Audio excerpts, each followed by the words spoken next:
హిందూ ముస్లింల పెళ్ళి సంప్రదాయ ప్రకారం చేసుకున్నటువంటిది చెల్లుబాటు కాదు. ఎందుకంటే ఏదో ఒక సంప్రదాయంలో, హిందూ సంప్రదాయంలోనూ ముస్లిం సంప్రదాయంలో చేసుకుంటే పెళ్ళి చెల్లుబాటు కాదు. దానికి స్పెషల్ మ్యారేజ్ యాక్ట్ కిందన రిజిస్ట్రార్ దగ్గర రిజిస్టర్ చేసుకుని అభ్యంతరాలన్నింటినీ లెక్కదేల్చి చట్ట ప్రకారం పెళ్ళి రిజిస్టర్ చేసుకుంటే అప్పుడు చెల్లుబాటు అవుతుంది. విడిగా ఇది చేసుకోవచ్చు సంప్రదాయం. ఇది తాజాగా మధ్యప్రదేశ్ హైకోర్టు చెప్తున్నటువంటి లెక్క.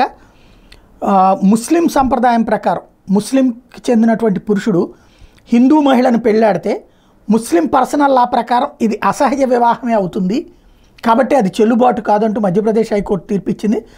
స్పెషల్ మ్యారేజ్ యాక్ట్ కింద పెళ్లి చేసుకున్న మతాంతర వివాహం చెల్లదండి. ఇక్కడ అది సంచలనం. మామూలుగా అయితే స్పెషల్ మ్యారేజ్ యాక్ట్ కింద చేసుకుంటే చెల్లుబాటు అవుతుంది. అది కూడా చెల్లుబాటు కాదు. ఎందుకంటే ఇస్లాంకి చెందిన పురుషుడు హిందూ మహిళను పెళ్ళాడితే ముస్లిం పర్సనల్ లా ప్రకారం ఇది అసహజ వివాహం కిందకు వస్తుందంటూ హిందూ ముస్లింల మధ్య పెళ్లి పరస్పరం పర్సనల్ లా ప్రకారం చెల్లదంటూ మధ్యప్రదేశ్ హైకోర్టు ఇచ్చినటువంటి తీర్పు ఇప్పుడు సంచలనం అవుతోంది.